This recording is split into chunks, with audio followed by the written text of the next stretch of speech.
Selamat datang di channel Dr. Insar Barat. Saya akan menjelaskan terkait peraturan baru terkait pendidikan tinggi, yaitu Permendikti Saintek nomor 39 tahun 2025. Saya akan menjelaskannya secara berseri dan ikutilah terus penjelasan tentang Permendikti Saintek nomor 39 tahun 2025, yaitu tentang penjaminan mutu pendidikan tinggi.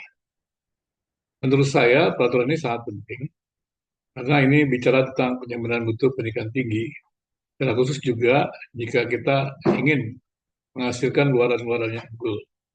Jadi di tengah kondisi banyaknya pengangguran yang lulus perguruan tinggi, maka Permendikti Saintek nomor 39 tahun 2025 ini kita berharap menjadi solusi untuk bisa menjawab banyaknya pengangguran yang justru lulus perguruan tinggi.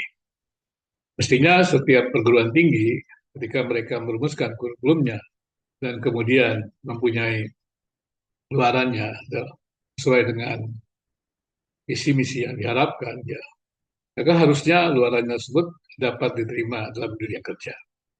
Tapi pada realitanya masih banyak ya perguruan tinggi yang belum mampu mengerjakannya. Paling tidak dalam sebuah pendidikan tinggi kan ada namanya dokumen akademik dan dokumen mutu.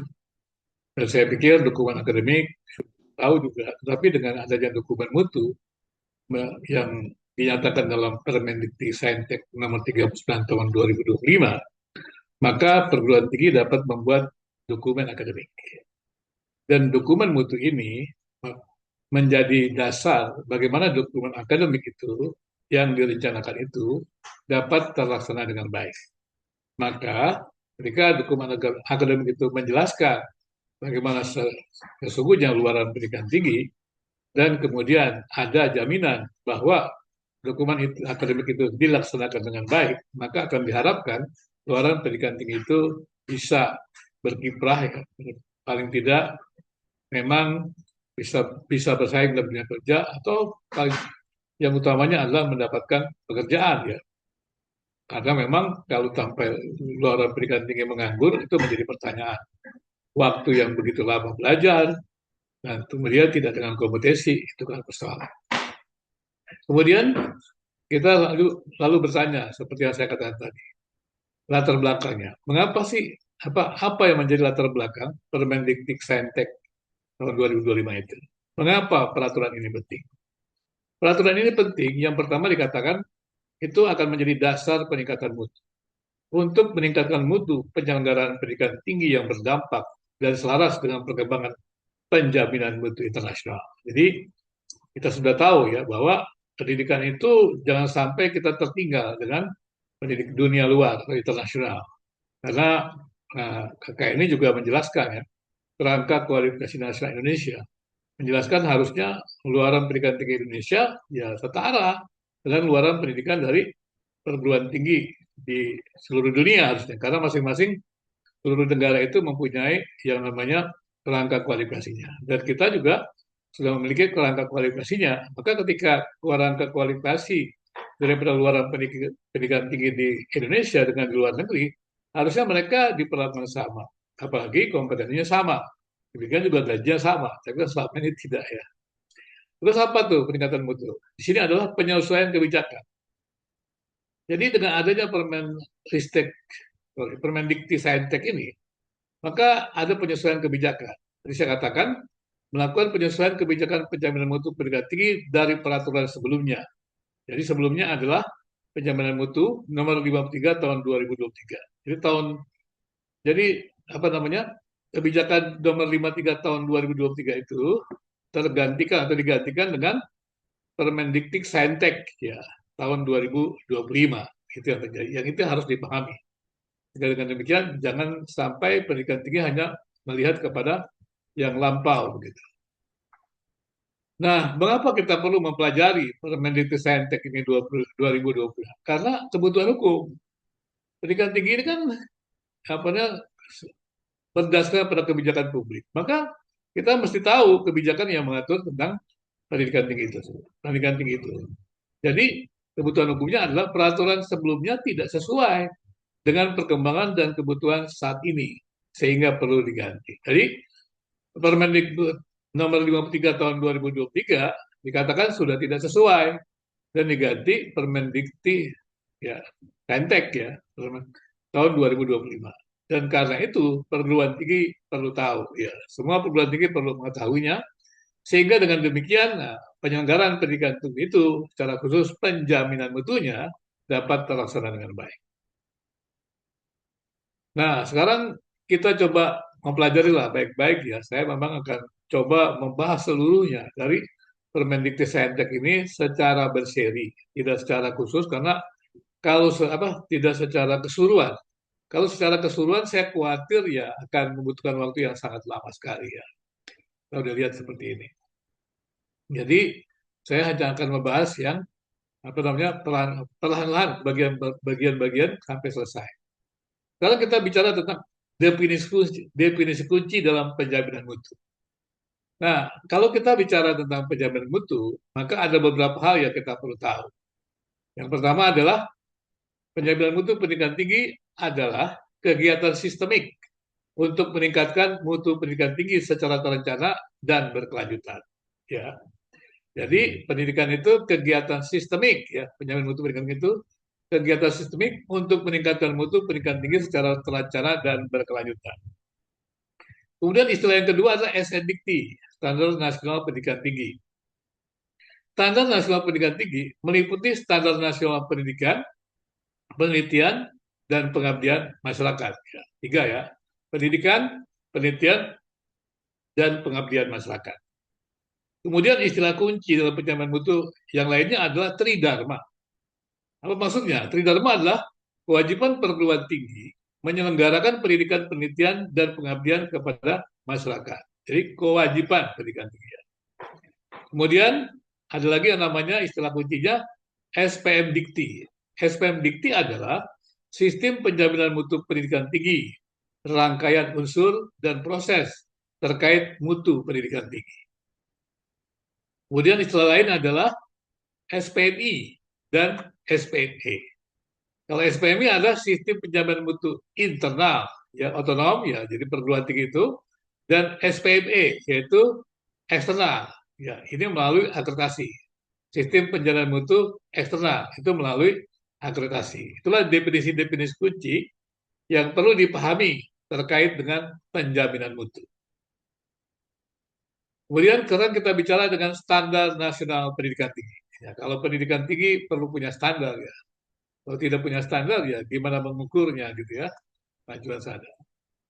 Jadi sini dikatakan standar nasional pendidikan tinggi ya, berdua ini. Tujuan dan komponen standar nasional pendidikan tinggi. Ya, kita pelajari dulu apa sih tujuan dan komponen dari standar nasional pendidikan tinggi. Tujuan SNDIKT atau standar nasional pendidikan tinggi adalah yang pertama kerangka penyelenggaraan pendidikan tinggi. Jadi penyelenggaraan pendidikan tinggi itu sudah ada kerangkanya gitu ya, harus diatur dengan tepat. Baik. Kemudian yang kedua menjamin penyelenggarannya efektif, inklusif dan adaptif. Jadi dengan standar itu, maka penyelenggaraan pendidikan tinggi itu bisa efektif, inklusif dan adaptif. Kemudian menghasilkan SDM unggul. Jadi pendidikan tinggi itu harus menghasilkan SDM unggul dan kemudian mendorong peningkatan mutu. Jadi peningkatan mutu itu tentunya peningkatan mutu yang berkelanjutan. Itulah tujuan dari standar nasional pendidikan tinggi. Supaya semua penyelenggara pendidikan tinggi mengerti standar nasional pendidikan tinggi. Sehingga dengan demikian tentunya akan membuat pendidikan tinggi itu menghasilkan SDM. Selanjutnya kita akan bicara tentang komponen standar nasional pendidikan tinggi. Apa saja yang termasuk dalam komponen standar nasional pendidikan tinggi? Yang pertama adalah standar nasional pendidikan. Ya. Kedua adalah standar penelitian. Ketiga adalah standar pengabdian kepada masyarakat. Ketiga komponen ini merupakan satu kesatuan yang tidak terpisahkan dalam penyelenggaraan Tridharma. Gitu ya. Jadi saya pikir cukup jelas ya. Standar nasional pendidikan, standar penelitian, standar pengabdian kepada masyarakat, dan selanjutnya. Dan kalau Anda nanti kurang jelas juga bisa tuliskan ya di chat saya ini supaya saya nanti juga menjawabnya dalam bahasan saya selanjutnya ya seperti itu. Lalu kita akan masuk kepada struktur nasional pendidikan. Jadi apa yang dimaksud dengan struktur nasional pendidikan? Struktur nasional pendidikan itu kita melihat ada tiga ya, yaitu standar luaran pendidikan. Jadi, sekali lagi, standar luaran pendidikan, standar proses, dan standar masukan pendidikan. Ya. Yang pertama itu standar pendidikan. Jadi, dulu kita menilai pendidikan, penelitian, pengabdian masyarakat, 888-24, sekarang disederhanakan. Sejak Permendikbud 2023 sudah disederhanakan. Dan yang sekarang ini juga masih sama, yaitu standar luaran pendidikan, standar proses pendidikan, standar masukan pendidikan, seperti itu. Dan kemudian standarnya diturunkan lagi menjadi standar kompetensi lulusan, ya. Sekarang itu ya. Jadi yang pertama tadi kita lihat standar luaran pendidikan, berarti standar kompetensi lulusan. Nah, kalau begitu kita akan melihat mengenai standar kompetensi lulusan. Dan standar kompetensi lulusan ini itu terlihat dalam capaian pembelajaran lulusan. Capaian pembelajaran lulusan. Dan capaian pembelajaran lulusan itu terdiri dari empat ini. Ini yang perlu, yang menarik dan perlu dikerjakan secara khusus ya. Karena kalau tidak ini secara khusus akan merepotkan pendidikan. Secara khusus kurikulumnya ya. Jadi di sini ada, kalau kita menetapkan atau di perguruan tinggi menetapkan tentang kompetensi lulusan, maka itu harus ada cantum dalam capaian pembelajaran lulusan. Dari capaian pembelajaran lulusan atau CPL ini mencakup kompetensi yang meliputi penguasaan ilmu dan teknologi, kemudian juga kecakapan umum, ya. Jadi penguasaan ilmu dan teknologi ini kecakapan spesifik dan aplikasinya, ya. Kemudian kecakapan umum, dasar untuk penguasaan ilmu, pengetahuan dan teknologi. Nah, kebutuhan kerja, ya. Kebutuhan kerja, pengetahuan dan keterampilan untuk dunia kerja atau studi lanjut. Yang keempat adalah kemampuan intelektual, berpikir mandiri dan kritis, ya. Dan kemudian pembelajaran sepanjang hayat. Nah, kita coba melihat baik-baik. Jadi kalau sebuah luaran pendidikan, itu akan terlihat dalam capaian pembelajaran lulusan, atau yang biasa disebut CPL. Nah, di sini ada kecakapan spesifik dan aplikasinya, ya, penguasaan ilmu, gitu ya.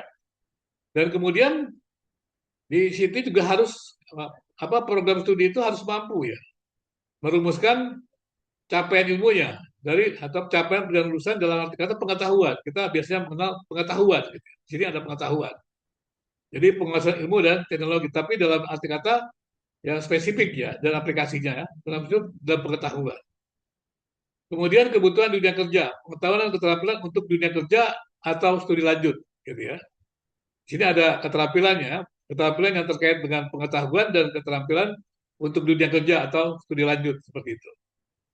Jadi kebutuhan dunia kerja. Jadi perguruan tinggi itu, pendidikan tinggi harus memikirkan program studi itu harus memikirkan kebutuhan kerjanya, gitu ya. Kemudian yang ketiga kecakapan umum, dasar untuk penguasaan ilmu pengetahuan dan teknologi. Nah ini kita ya di apa namanya sudah ada ini sebenarnya di apa di standar ya standar apa ya maaf di kerangka kualifikasi nasional Indonesia sudah ada situ ya. Jadi ada pengetahuan, ada keterampilan khusus ya keterampilan khusus di dunia kerja, ada keterampilan umum yang kecakapan umum. Jadi kecakapan umum ini adalah dia keterampilan umum ya dasar untuk penguasaan ilmu pengetahuan dan teknologi. Kemudian ada juga kemampuan intelektual berpikir mandiri dan kritis sebagai pembelajar sepanjang hayat. Wah, ini menarik ya. Jadi di sini kita juga melihat ada kemampuan yang itu dalam berpikir kritis gitu. Ya, di sini menarik ya, kemampuan berpikir kritis. Harusnya ini dikembangkan gitu. Menarik ya. Kalau kita dulu mengenalnya kan sebelumnya ada yang namanya pengetahuan, keterampilan khusus ya, keterampilan umum dan kemudian juga sikap gitu ya, sikap. Jadi sikap itu ya. Jadi berpikir mandiri dan kritis ini sebenarnya juga termasuk bisa dikatakan keterampilan umum juga, tapi juga dalam arti kata sebagai pembelajar sepanjang hayat bisa juga di situ masukkan dengan apa namanya sikap ya, sikapnya seperti itu. Jadi bagaimana perguruan tinggi itu merumuskannya seperti itu. Tapi harus dilihat ini, ada juga yang memang kalau kita bicara tentang sikap itu kan bisa apa namanya kurikulum yang tersembunyi begitu. Tapi dia tetap mesti masuk. Nanti kalau kita melihat kompetensi, maka itu harusnya ada minimal ada 3 kompetensi, yaitu ada pengetahuan, ada keterampilan, ada sikap. Jadi sebenarnya kalau kita lihat CPR ini, di semua penguasaan ilmu dan teknologi, kebutuhan dunia kerja, kecakapan umum, kemampuan intelektual, semuanya itu kalau menjadi kompetensi, mestinya memiliki minimal 3. Tidak boleh kurang dari 3, yaitu pengetahuan, keterampilan, dan kemudian sikap. Jadi seluruhnya, kecakapan spesifik dan aplikasinya, pengetahuan dan keterampilan kerja untuk dunia kerja atau studi lanjut, dasar untuk penguasaan ilmu, pengetahuan, dan teknologi, berpikir mandiri dan kritis sebagai pembelajar sepanjang hayat, itu ketika materi itu diajarkan kepada mahasiswa dan menjadi sebuah kompetensi, maka asesmennya, pengukurannya harus mencapai kepada 3 hal tadi, yaitu pengetahuan, kemudian juga keterampilan, dan kemudian adalah sikap. Nah ini yang memang akhirnya menjadi pencirian luaran dari perguruan tinggi. Dan ini menurut saya sesuatu yang tidak mudah ya, kalau melihat dari hal seperti ini. Penyusunan kurikulum ini tidak mudah, dan karena itu perguruan tinggi perlu kolaborasi, perlu kerjasama ini, supaya jangan sampai ya ada apa namanya, tidak ada kerjasama sehingga akan agak merepotkan, karena kemampuan-kemampuan ini bisa dikerjakan dengan lebih baik kalau ada kolaborasi antar perguruan tinggi. Kalau perguruan tinggi apa yang baru atau mungkin juga yang sedang berkembang begitu, kemudian harus mengerjakan semuanya sendiri, nah ini repot. Tapi kan ini juga perguruan tinggi punya asosiasi. Nah disitulah nanti mereka bisa merumuskan, dan asosiasi inilah yang akan merekomendasikan kurikulumnya dari pencirian program studi tersebut. Dan karena itu perguruan-perguruan tinggi itu perlu membentuk asosiasi. Karena asosiasi itulah yang akan menjadi wadah di mana memberikan rekomendasi untuk perguruan tinggi dalam merumuskan atau kurikulum atau memberikan rekomendasi kurikulum pencirian program studinya. Nah, selanjutnya adalah kenapa kita perlu hal tersebut, kolaborasi tersebut. Di sini ada yang menarik, dikatakan fleksibilitas belajar. Jadi dalam Permendikti-Saintek 2025 ini ada fleksibilitas proses pembelajaran. Apa yang dimaksud fleksibilitas proses pembelajaran? Fleksibilitas proses pembelajaran itu menjelaskan bahwa pembelajaran tatap muka, jarak jauh atau kombinasi itu bisa dilaksanakan. Jadi tidak harus, ya, tidak melulu pembelajaran itu tatap muka, tapi juga bisa jarak jauh, bisa juga kombinasi. Dan ya, jadi bukan hanya tatap muka, tapi juga bisa jarak jauh dan juga kombinasi, hybrid begitu ya. Jadi boleh dilakukan seperti itu. Kemudian keluasan mahasiswa mengikuti berbagai tahapan kurikulum. Tidak tahapan mahasiswa itu ya diberikan keluasannya untuk mengambil. Memang tentu saja ketika mahasiswa itu ingin memilih mata kuliah, dia perlu ada pembinaan, dan juga mata kuliah tertentu juga harus ada mata kuliah dasar seperti awal-awalnya juga ya, dengan kurikulum baru mata kuliah kalian. Karena kalau dia tidak pernah mengambil mata kuliah dasar, mata kuliah kalian, nah itu akan merepotkan. Nah di sini perlu sekali ada perguruan tinggi memfasilitasi, sehingga dengan demikian mahasiswa itu punya keluasan untuk mengikuti berbagai tahapan kurikulum. Jadi tidak harus sama ya setiap mahasiswa itu, tahapannya boleh berbeda. Kemudian penyelarasan pendidikan melalui rekognisi pembelajaran lapang. Nah ini yang menjadi persoalan ya. Perguruan tinggi di Indonesia itu banyak yang tidak menghargai, apalagi kalau di perguruan tinggi teologi gitu ya. Saya masih ingat lah, saya pernah kuliah di di manajemen keuangan, kemudian saya masuk di perguruan tinggi teologi, ya semua mata kuliah saya tidak dihargai. Saya sama seperti mereka yang dari SMA. Saya juga nggak tahu, katanya sih alasannya pembentukan karakter. Tapi saya bilang bagaimana pembentukan karakter? Kenapa hanya sebagian yang diperlakukan, yang lain tidak? Itu kan diskriminasi sebenarnya, bukan pembentukan karakter. Tapi ya itu kan kita pada waktu itu belum maju lah. Sekarang sudah mulai maju. Usia berkembang pemahaman. Gitu. Dan kemudian juga begitu, yang pindah sekolah atau belajar di tempat lain tidak diakui. Padahal kan kalau ada seminar, ada workshop di tempat-tempat lain, di wadah-wadah yang memang baik, bermutu, harusnya diakui. Ya karena ada kognisi. Dan juga gitu, kalau tidak diakui ya kasihan juga gitu. Jadi orang belajar begitu lama, tetapi penghargaannya sangat sedikit. Dan ini kan membuat SDM Indonesia menjadi ya tertinggal gitu ya. Terjadi begitu ya. Bertahun-tahun. Seperti saya pernah kuliah berbagai kampus begitu, ya ambil kuliah di sini kena matrikulasi, ambil ke sini matrikulasi. Saya pikir matrikulasinya hanya apa? Saya juga nggak mengerti kenapa terjadi begitu. Katanya pencirian, pencirian, tapi semua sama di teologi misalnya. Lucu juga begitu. Bahkan kadang-kadang gelarnya aja juga harus apa disamakan begitu ya. Nah itu memang banyak hal kelucuan ya dalam perguruan tinggi. Dan mungkin untuk pendidikan tinggi keagamaan Kristen secara teologi itu agama juga mesti memikirkannya ya. Kalau enggak ya begitu. Jadi luaran-luaran pendidikan agama itu ya kasihan juga, apalagi untuk Kristen ya, yang dengan berbagai denominasi yang cukup banyak, wah itu gimana caranya mereka tidak menghargainya gitu, seperti itu. Dan itu mesti membuat kurikulum yang sangat baik ya, yang baik. Makin sulitnya itu, makin beragamnya itu, maka mesti ada sebuah perumusan kurikulum yang sangat baik. Dan disinilah peran asosiasi sangat penting. Karena itu saya menghimbau ya teman-teman perguruan tinggi keagamaan Kristen yang lain-lain membuatlah asosiasi. Walaupun kami sudah membuat ya kurikulum apa asosiasi, APSIK ya. Nah, asosiasi program studi ilmu keagamaan. Ya saya sekarang sebagai ketua ketua ya, ketua APSIK ya, ketua umum dari asosiasi program studi ilmu keagamaan. Dan sudah mengadakan penyelenggaraan konferensi kurikulum nasional tahun 2025 ya.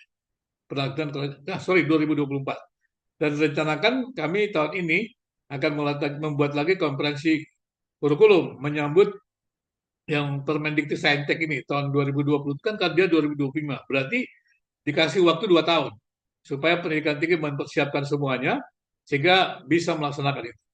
Nah, karena itu untuk bisa menolong ya pendidikan tinggi keagamaan Kristen secara khusus juga, maka Asosiasi Program Studi Ilmu Keagamaan akan mengadakan sebuah konferensi kembali karena dulu kita membuatnya pada waktu eh, Permendikbud tahun 2023, maka dengan adanya Permendikti Saintek tahun 2025 ini dan kebijakan ini transisinya 2 tahun, maka diharapkan pada tahun ini, akhir tahun ini, Asosiasi Program Studi Ilmu Keagamaan akan menyelenggarakan konferensi kurikulum secara khusus terkait dengan kurikulum yang akan dirancang oleh pendidikan tinggi keagamaan Kristen mengacu kepada Permendikti Saintek 2025 ini. Ya tolong ya dukung dalam doa dan juga dukung ya kegiatan ini, dan ini untuk kepentingan secara khusus untuk pendidikan tinggi keagamaan Kristen atau juga STT, Sekolah Tinggi Teologi. Nah, kemudian beban belajarnya, sistem kredit semester, SKS ini ya. Satu SKS setara 45 jam per semester. Nah, ini lihat ya, dapat dilakukan di luar program studi, masa tempuh kurikulum bervariasi sesuai jenjang. Nah, ini ya. Jadi sistem kredit semester yang diselenggarakan ini. Dan satu SKS itu setara 45 jam. Jadi bukannya satu SKS itu 50 menit pertemuan per minggu. Itu tatap muka. Kalau 50 menit pertemuan per minggu, 50 kali 16 kan cuma berapa? Nggak sampai kan? Seperti itu kan? Kali 16. Berarti nggak sampai 16 jam itu. Ya kan? Tapi yang benar adalah kalau dia satu SKS itu 45 jam. Minimal ini. Berarti satu SKS itu pertemuan per minggunya adalah 3 jam. Maka kalau dikali sebenarnya 2 jam 50 menit ya. Nah, kalau dikali sebenarnya selama 16 kali pertemuan, satu SKS itu 45 jam.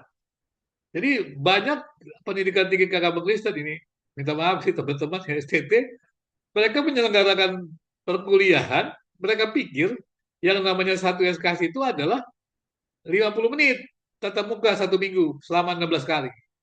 Ya, memang ada juga tugas tertentu, tapi mereka nggak hitung itu. Tapi harus dihitung. Sehingga maksudnya sebenarnya pada de facto-nya sih, sorry ya, dia itu terjadi karena ada tugas-tugas ya, tapi tidak dihitung. Sehingga suatu saat saya pernah didatangi mahasiswa kan, Pak Misal ini gimana perkuliahannya? Dosen ini sudah ngasih buku apa namanya waktu untuk membaca buku, buat laporan bacaan, buat artikel jurnal, banyak sekali tugasnya. Terus saya tanya begini, kamu tahu nggak bagaimana menghitung beban kerja sebuah SKS? Nggak tahu. Ya. Tanya itu sama dosenmu, saya bilang. Kalau dosen buat artikel jurnal, berapa jam dibutuhkan? Kalau buat laporan bacaan, baca dulu dosennya bukunya. Berapa jam dia baca? Nah, apakah tugas itu memenuhi? Kalau satu SK 45 jam. Kalau melebihi itu ya harus dikurangi.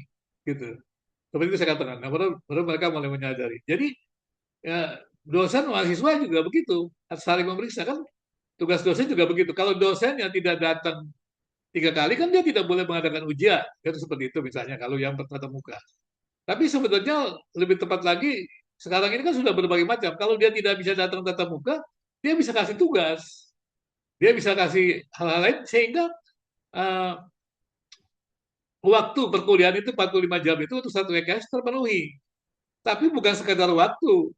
Pertanyaannya adalah dosen itu harus memahami ketika saya memberikan materi, berapa jam materi ini bisa saya sampaikan dan kemudian mahasiswa mempersiapkan diri menguasai materi untuk menjadi kompetensi. Makanya dosen harus mampu mengukur efektivitas pembelajaran. Apa tujuan pembelajarannya? Apa kegiatan belajarnya? Sekarang kita lihat kan di sini kegiatan belajarnya begitu beragam. Dan kemudian karena kegiatan belajar begitu beragam, maka asesmennya beragam. Nah, jangan mengajar apa namanya mata kuliah menulis ilmiah ya atau academic writing, kemudian ujiannya adalah ya ujian tes gitu. Kan ini repot juga, mau tes bagaimana gitu. Seperti juga saya dulu waktu sekolah dulu kan bahasa Indonesia begitu kan, ya kerjanya ujiannya tes terus, betul salah segala macam kan. Akhirnya begitu selesai ya tamat-tamat nggak bisa menulis karena memang eh, guru ataupun dosen harus mengetahui bagaimana materi yang saya ajarkan ini menjadi kompetensi. Kalau cuma hanya orang belajar kemudian selesai waktu belajar kan kasihan sekali. Ya, ini terjadi kan dulu kan begitu ya. Apalagi zaman dulu saya juga kadang-kadang dosen datang, ya, kemudian kasih buku ke mahasiswa, suruh menulis, mahasiswa tulis di papan tulis. Nah, jadi apa itu? Itu kan zaman dulu. Jangan lagi dilakukan seperti habis waktunya hanya untuk hal-hal yang kosong. Jadi kelas itu tidak ada pembelajaran yang efektif. Nah, yang penting harus dipahami oleh dosen adalah pembelajaran yang efektif. Sehingga pembelajaran efektif itu menghasilkan sebuah kompetensi. Nah, kalau memang orang hanya kuliah sekedar menghabiskan waktu kuliah, ya wajar mereka lulus kuliah tidak punya uh, kompetensi, mereka tidak punya kemampuan, tidak terima kerja. Maka itu di Indonesia itu banyak KKN, ya. Itu asal punya rekanan, punya teman, mereka bisa kerja. Bukan lagi dilihat tentang kemampuan kerjanya. Dan akibatnya adalah banyak keluaran perguruan tinggi yang menganggur. Harusnya kalau lulusan perguruan tinggi itu dilatih baik-baik, bahkan punya kemampuan berpikir kritis ya. Tadi yang dijelaskan juga kan, dia kan sekarang bisa menggunakan berbagai media, ya, berbagai media. Dan kadang berbagai media itu dia bisa bisa apa namanya bisa bisa menciptakan pekerjaan dan jadi dia memiliki kemampuan kreatif ya, inovatif ya, untuk bisa bekerja. Jadi bagaimana bisa ya seorang sarjana teologi nggak bisa buat apa-apa? Itu kan aneh. Maksudnya kan bisa begitu kan? Karena itu kemampuan berkritik. Padahal kemajuan sekarang luar biasa. Sekarang segala sesuatu bisa kita dapatkan di internet gitu. Dan segala bahkan kalau kita lihat juga AI ini kan luar biasa. Kita tidak tahu, kita tinggal tanya saja. Kan seperti itu. Nah, seperti itu banyak sekali yang kita bisa kerjakan dengan kemampuan teknologi itu. Nah, seperti itu. Jadi perguruan tinggi mesti melihat itu. Jadi belajar itu bukan hanya menghabiskan waktu belajar. Belajar itu harus juga betul-betul efektif, yaitu menghasilkan kompetensi. Di luaran itu punya kompetensi, dia bisa kerja, dia bisa melayani. Dia bukan hanya punya nilai-nilai jasa, dia bisa kerja gitu. Harusnya juga selagi dia berada kuliah juga dia bisa berkarya. Karena itu dia bisa magang, dia bisa praktek di penelitian gitu, magang di penelitian dan bisa dia berkarya. Ya bukan hanya baru dia nunggu lulus baru menawarkan ijazahnya. Bukan demikian. Dan ini juga lihat, maka itu dosen harus menguasai itu. Bagaimana mengukur efektivitas pembelajaran seperti itu. Apalagi dilihat juga, dosen juga harus menghargai fleksibilitas pembelajaran ini ya. Belajar dengan melihat beban belajar. Sehingga dengan demikian, dia bisa diukur. Jadi ya saya tidak akan menjelaskan terlalu banyak lagi, ini cukup penting ya. Bahkan menurut saya sekarang adalah kalau lihat ini, perguruan tinggi harus kerjasama dengan perguruan tinggi lain. Karena tidak ada, apalagi perguruan tinggi agama Kristen. Karena tidak ada perguruan tinggi agama Kristen yang memiliki dosen yang ahli segalanya. Dan mereka harus bekerja sama dengan perguruan tinggi yang lain. Ya, seperti itu ya. Jadi ya saya berharap ya semuanya bisa mengerjakan itu. Jadi saudara ya ikuti terus penjelasan saya tentang Permendikti Saintek 2025 dan saya akan terus menjelaskannya tahap demi tahap. Dan jika Anda ingin bertanya silakan tulisan di chat saya akan membahasnya. Dan jika Anda juga memerlukan untuk penjelasan-penjelasan lagi atau seminar ataupun workshop-workshop terkait dengan ini, ingin mengundang saya juga silakan. Ya. Dan bisa langsung chat di YouTube saya ini. Terima kasih.